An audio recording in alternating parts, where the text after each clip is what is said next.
And I just thought the way that she handled the situation was so grown woman. I liked it. She was so just bright and smart, and she had like that country good street sense, but she was a church lady. Reminded me of myself.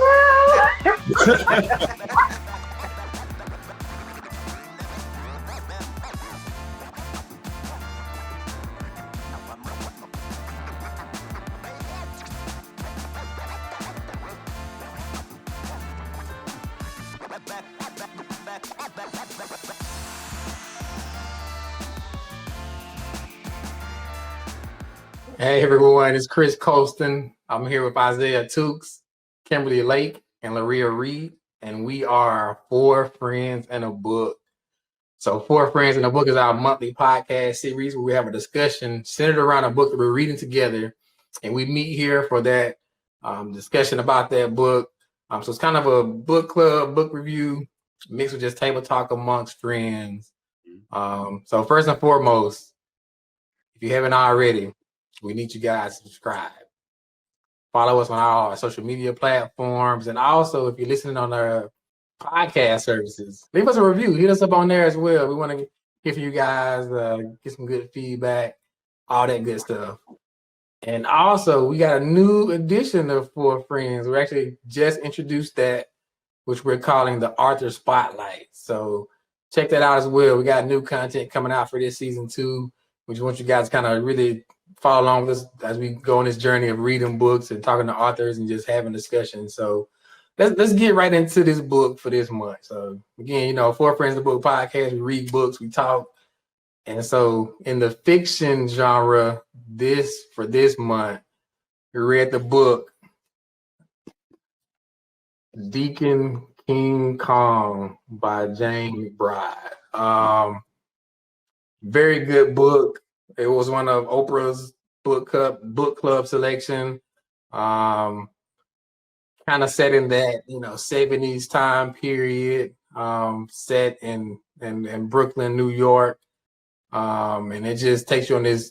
James McBride takes you on this wild ride of this this housing project and just everything that's going on within this community.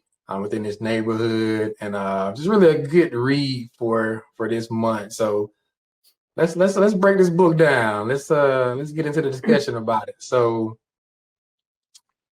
overall impressions of this book. So Deacon King Kong by James McBride, and we're gonna come to my brother Isaiah. What are your thoughts about this book? Well, overall, Deacon King Kong is one of those books that begins well, but increasingly, it was engaging as I read it. This book took like longer than I anticipated on finish it. And honestly, I was almost halfway through Deacon King Kong wondering what even the book was about. I mean, I had no idea where it was headed. Even as the pieces began to overlap, fall together, the story really starts with Sport Coat. He's an elderly church deacon, and he walks up to this young drug dealer, Deems, and shoots him. And there are no witnesses, but no one turns him in. Well, there are actually a lot of witnesses, I'm sorry, but no one actually turns him in, not even the undercover cop that was actually out there. And Sport Coat, for some reason that he don't even remember shooting the guy. And majority of this book, involves like a place of poverty, but the real thing that was going on was they was looking to get ahead, but looking on the wrong side of the law. And while I did find like I was kind of lost with the very first half, but the second half made up for the first half for me. It was nearly impossible for me to actually put down the book. And it was like one suspense after another one. And Deacon King Kong, one of those books, it just basically sneaks up on you. And I haven't, been this pleasantly surprised by a book in a while. I normally don't read a lot of fiction books, but I really did enjoy this one. Okay, that's good. Yeah, brother. It definitely it starts out just right there. I mean, the book opens up with somebody getting shot. So yes.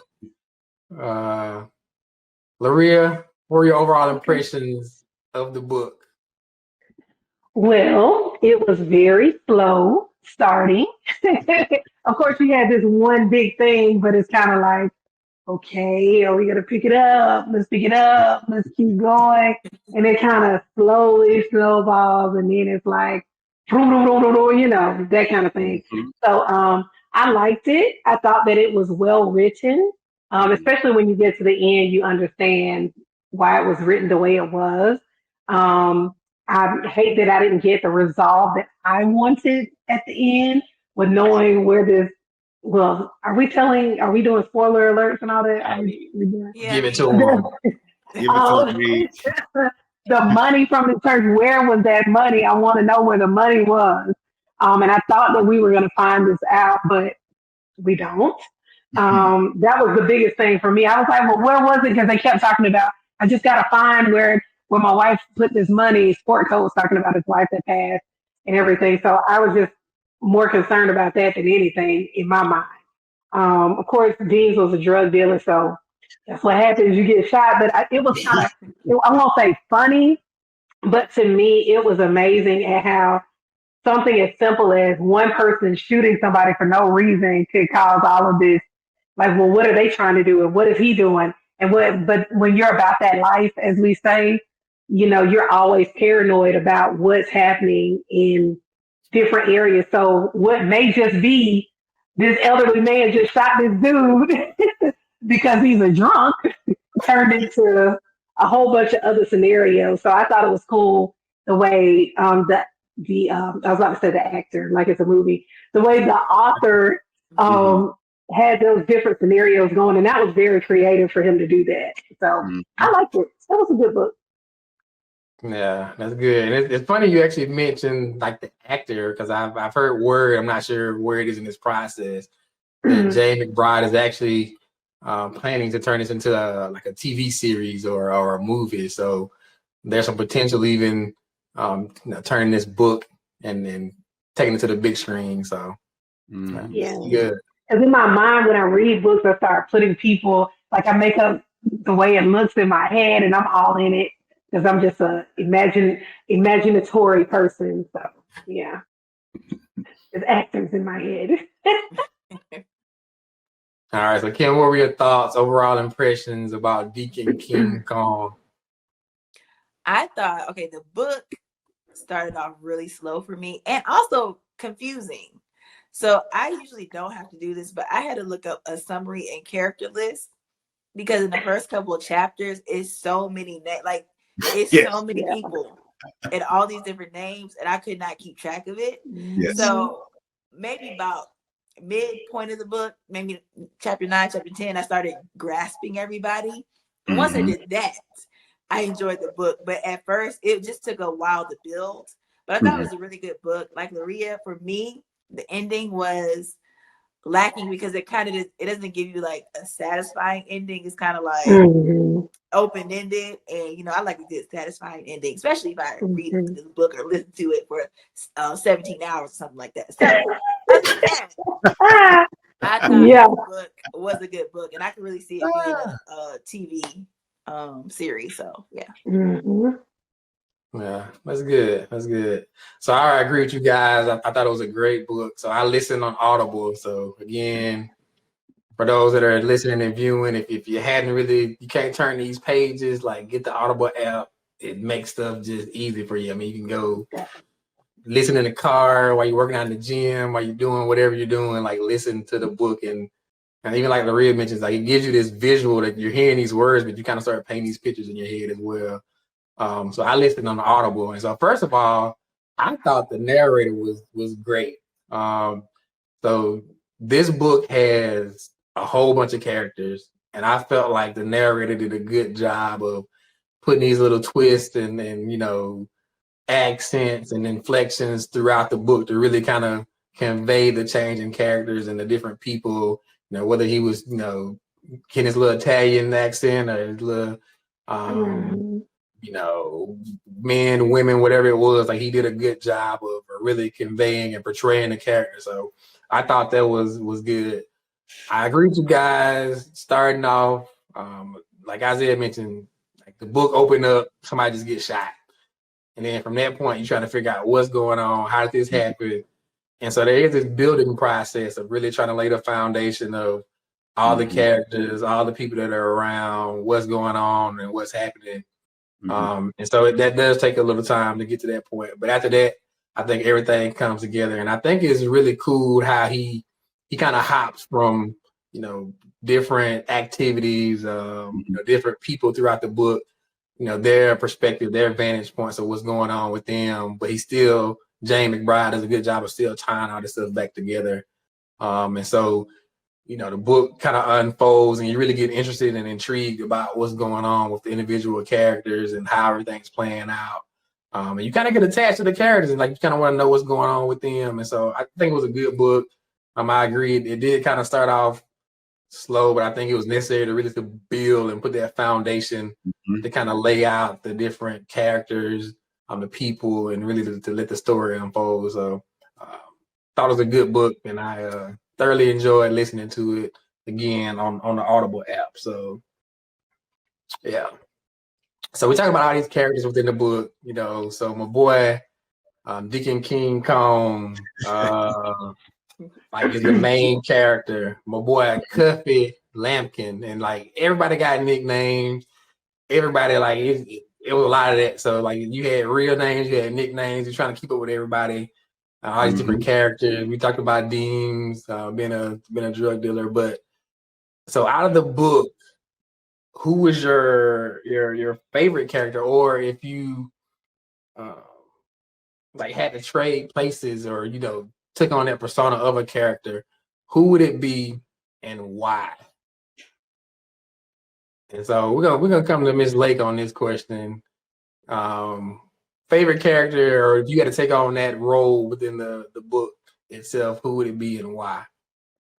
Okay, I had to think about this because I was like, a lot of people had these crazy backgrounds and habits in the book. I was like, I can't be trading places with some of these people, but I actually like the governor's daughter's Melissa. She married the Elefante. Okay. Is that how you say it? Elefante. She married him, and I thought she was a very level-headed, normal character. Her dad always talked about how she was smart. She was running the bakery, and she was down for her man in the end when they had to go, dig the treasure up. She was the lookout in the car. So I thought she was a good balance of street smarts and just being a good person.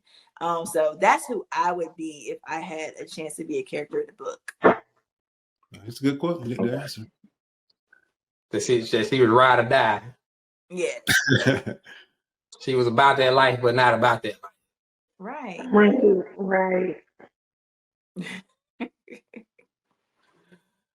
All right. Laria, did you have a character you identified with, or if you had to choose someone that you would trade places with, who would that be? Well, I really liked Mrs. G, or Sister G. She was I enjoyed her, the way she handled the police officer when he came to that choir rehearsal.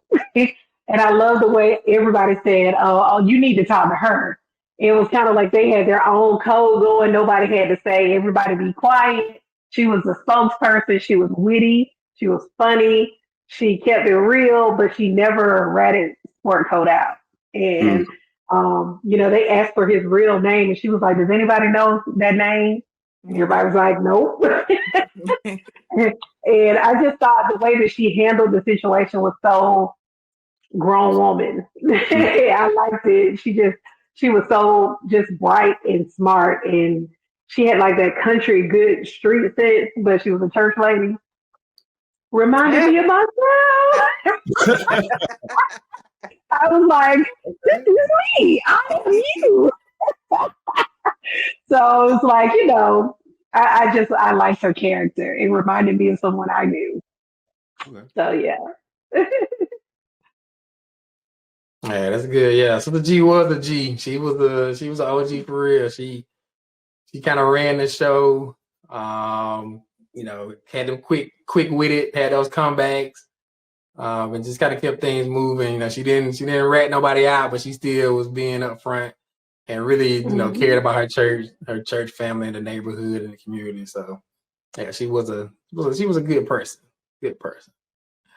All right, Isaiah, who was that character, or if you had to trade places, who would it have been from this book, Deacon King Kong by James McBride. See, before I get my favorite character, you got to listen to me first. You know, I'm rolling with my boy Sport Coat. You know, you got to look past him being a drunk. We know he liked to drink, so we got to look past that. But Sport Coat was like a walking genius. He was a human disaster, like a medical miracle, and like the greatest umpire that ever lived for his perspective. This man manages to sign his own death warrant in a shocking moment of violence. And when you actually walked up in broad daylight and shot the neighborhood drug dealer. And the moment I knew that Sport Coat was kind of crazy, but I actually liked him, was actually when he walked into this hospital once again to visit Dean's and ended up trying to suffocate the guy in the hospital bed just to get the guy to listen to you. Bold move, Sport Coat. And that moment had my undivided attention when you actually smother somebody that's already in the hospital. Yeah, I don't know, bro. I don't know. Look, so if you had next level, that was next level crazy. Next level crazy. That's like a whole nother. Yeah, he needed. Yeah, he was way out there. So if you hadn't read the book, so the book is, Deacon King Kong, and so Sport Coat is the main character. And so they drinking this hooch, this moonshine, whatever you want, this white lightning, whatever you want to call it, that him and his homeboy, this little homebrew that they making.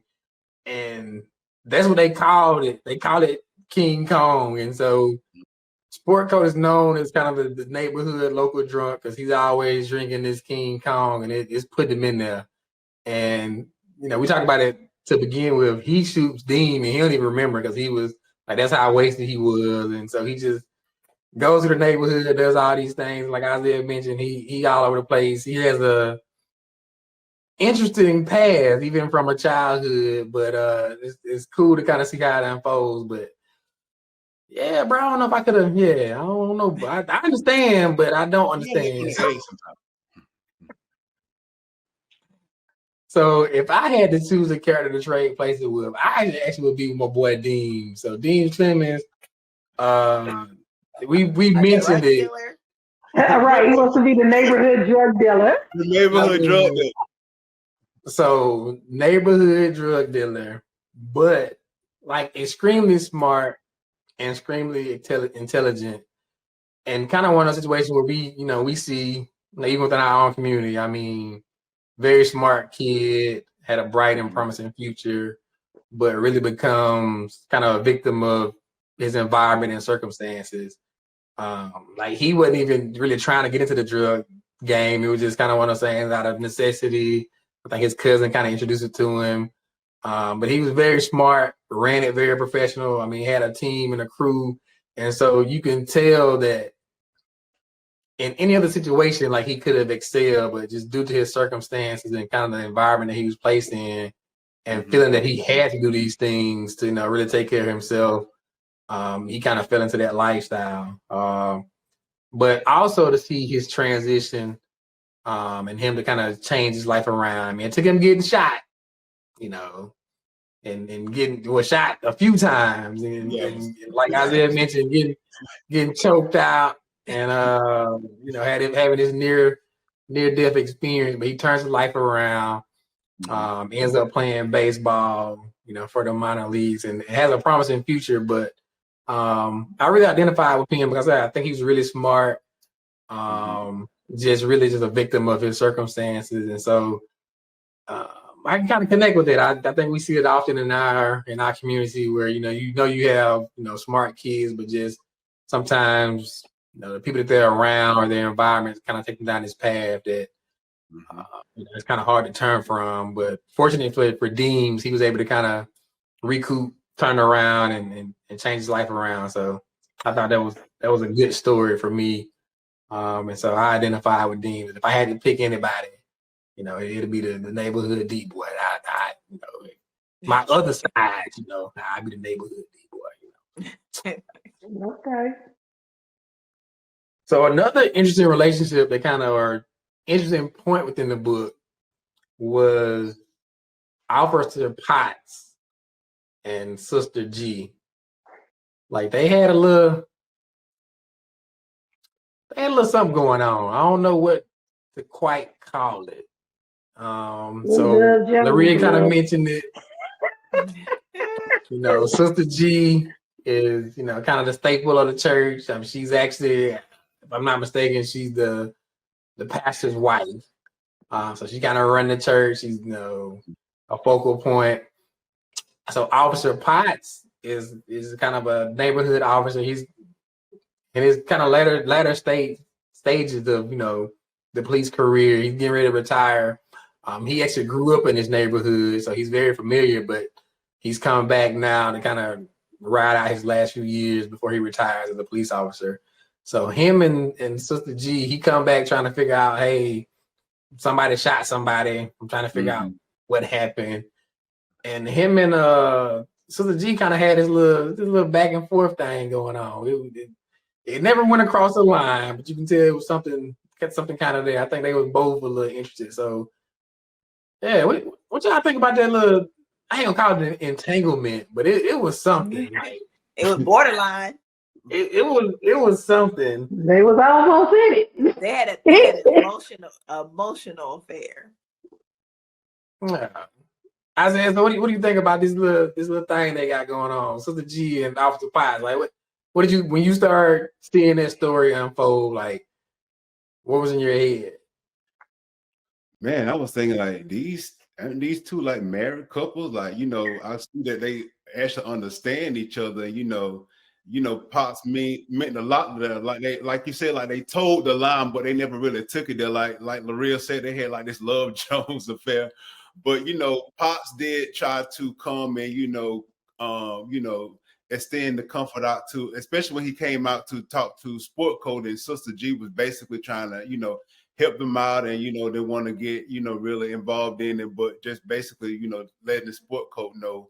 I know this off top, but letting Sport Code know about what was going on, you know, with his son, and you know why he needs to come up and confess.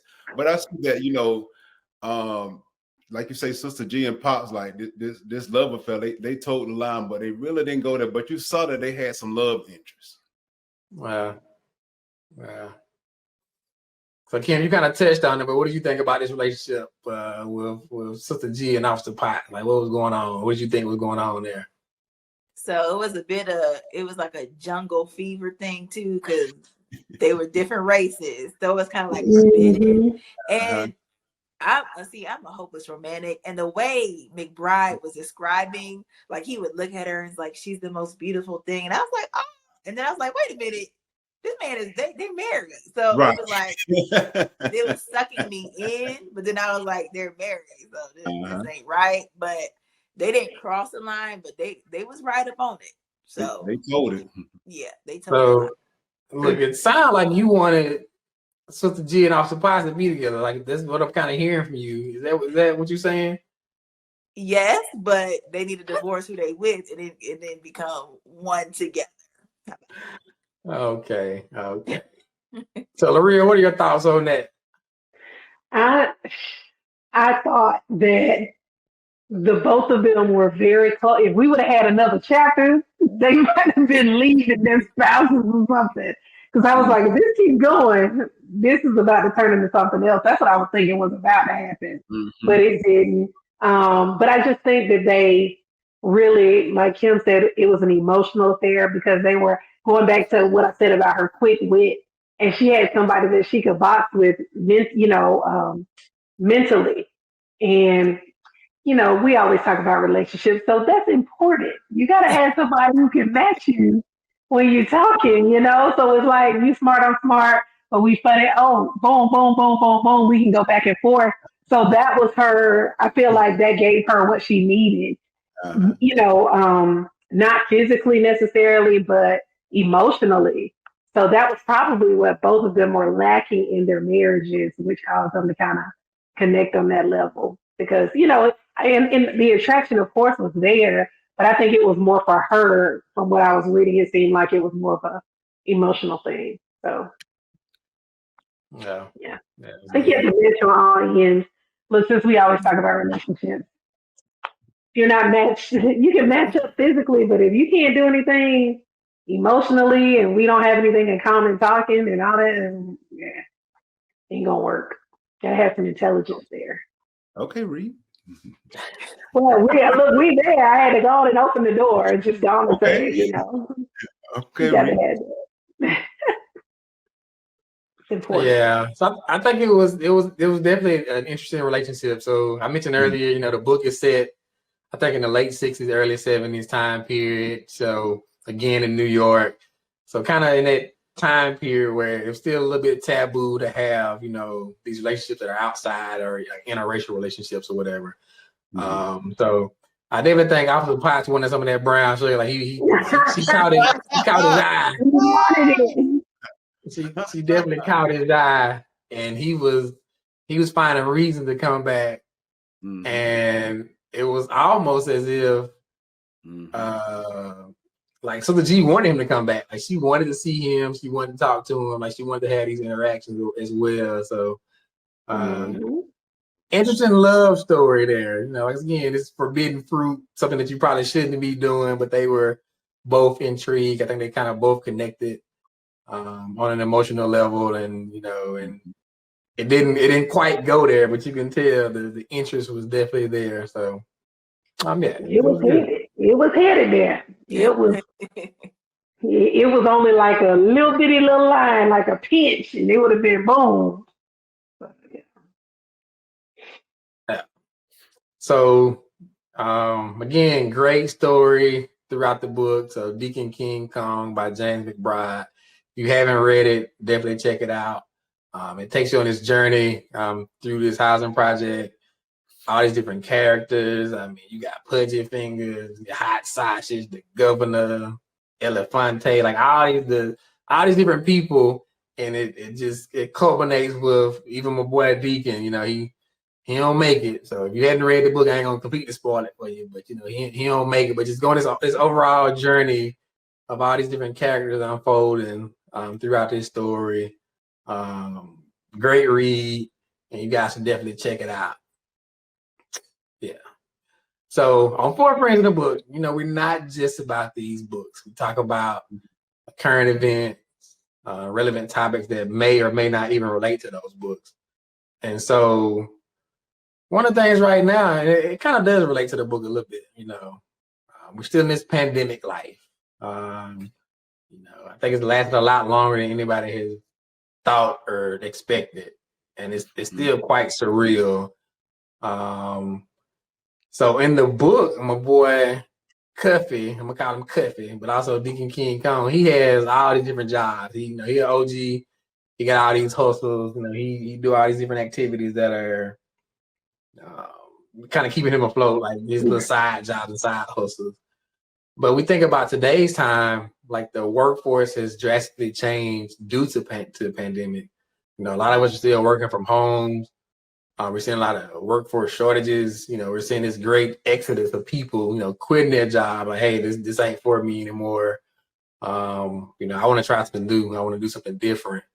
And there's just a lot going on. So I kind of want to just talk to you guys about that and kind of unpack that situation, that scenario. So, like, how has pandemic life kind of impacted you from a work perspective, or how has that change what you have done traditionally as far as work? And we're gonna come to Ms. Lake. We're gonna start with her on this question. Um, Pandemic life and work now, or even just in general, how have you seen things change, or are things still the same? What are your thoughts on that? Well, I think things have changed a lot. I mean, I think moving forward, like this whole pandemic, like this, we're going to look back in history and see it's like a time of major change, not just with the work, but with education, churches, like all the way across the board. You can go to any restaurant and see how much it's been impacted, because literally everybody is hiring. I don't care where you go. There's a sign in the window, in the door, like, we're hiring. Now they're offering all these benefits because, you know, now they see the value, I think, of workers. For me, the pandemic, I mean, it affected me because I work from home. Normally my job, I wouldn't be from home, but I am. Also, it kind of, I already look, I'm a creative. You know, I say it all the time, but I am, and I love freelancing and all that. So working from home has been great for me. Is if it's what I want to do and like my lifestyle and personality. So I think that's actually helped a lot of people to see that maybe they can thrive doing something like entrepreneurship or something different than the regular 9 to 5 clocking in, clocking out. I think employees, not workers, but employers, I should say, have to really look at changing what they're doing now because it's not working anymore and it's not going to work anymore. So they're going to have to look into more creative ways to work and partner with people. But yeah, for me, working in the pandemic has been good in a sense because it kind of fits what I want to do. Okay, good. Isaiah, what about you, man? Well, first I want to talk about the pandemic, what it did to me. Then I will express, how it did as far as like my work relationships. Since this pandemic hit, we're going into year 3, and life for me has been made me an introvert, and I don't like it at all. I'm used to being outgoing, used to seeing people, used to, collaborating with colleagues or whatever. And I just do not like being, basically stuck. A lot of the people I have not seen in almost 3 years. This is year 3 going on. And I don't want to be crippled by the pandemic, but I do want to follow the science and trying to protect my well-being. And like Kim said, like the backside of it, you have seen so many different small businesses flourish, as well as a lot of people are really taking the entrepreneurial route because a lot of free time they can explore and do some of the things that they wanted to do and go and start these businesses. So I see the back end of that, but like Kim did say as well too, like when you just can walk into a restaurant and just to see that it's not that is a lack of availability for you to get in the restaurant, but it's not really a lot of workers there to even greet you as you come into the restaurant. So you see this and you see that in actually different stores. And this pandemic has really affected us whatsoever. And, being that it is going into year 3, I don't want to think of this as the new normal, but I often, question that when this is going to, end and if this is going to end, whatsoever. So, I think the best thing that we can do is just to stay afloat and, just try to keep going with one day at a time. Yeah, that's a good point, man. I think that's all we can really do at this point. Stuff changes so much, and we just don't really know, how this thing's gonna unfold or when it will kind of end. So, it's a good point. Laria, what are your thoughts? Or how has pandemic impacted you personally, and also even if you've seen it, from another view or like outside view as far as things you've seen from a workforce perspective, the impacts of this new COVID lifestyle that we live in now. Yeah, well, I'm kind of different because I started working from home in 2016, Okay. and the pandemic pushed me to have to go back to working in person. So now I'm like, I like the job, but I would rather work from home. And I've been working from home, and before that, I had been working in person. So I'm kind of like the different person. Most people were working um, in person and then going home, where I was at home already and started working in person. So it's been I would have never guessed that this would be my path. But what I will say about it is it's shown me about myself, resiliency, changing the plan. Things are going to be different. You're going to drown if you keep trying to fight what is happening. It's kind of like those waves are coming on you. Instead of you just, let's just roll on with this and go with it and see, plans and things change. And nobody saw the pandemic coming. So I just put my sails up and said, you know what? We got a choice. We either gonna fight this thing all the way and say, nah, we gonna work this out and we gonna keep, or are we gonna adjust the sails and say, okay, let's roll with it. And so I think the people that have rolled with it have done well and and will continue to do well. But if you're trying to figure out how am I, well, you just got to find your niche. And I think this is a time for more individualism. However your personality is, what feels good to you, it kind of brought us back to what we love to do. So if you don't like doing it now, like people are like quitting left and right. The Great Resignation is happening because everybody's understanding money is good, but if I'm waking up every day hating to go somewhere, it ain't working for me no more. So I think that we just have to put first things first, take care of yourself, and then, find out what you can do within this time frame because we're not going back. It's not going back to that. This is the new normal. And I think the sooner and the faster we receive that, the better our lives will be. So that's my thing. Yeah, that's good. I think you guys all have good points. Yeah, pandemic has definitely disrupted a lot of things that we have, grown accustomed to. So for me personally, I'm now working from home. Actually started a new job during the pandemic. So even trying to learn my new job and that transition was kind of interesting. I actually like it though, man. Your boy get to roll out the bed and log in. I ain't gotta put no clothes on. I ain't gotta drive, saving all this gas money. But it has, I have moments where I feel like I'm in the house too much. I get cabin fever, so I have to kind of reset, make sure I go outside or, go to the gym or do something to kind of just stay engaged with nature or outdoors or something. But I think you guys all make good points. I think this has shed a light on some of the kind of inefficiencies that we have seen traditionally in the workforce. Laria, you made a good point. This great resignation, and I think people are realizing that you need to be happy with this job that you're doing because like COVID has really shown us like tomorrow's not promised. People are dying.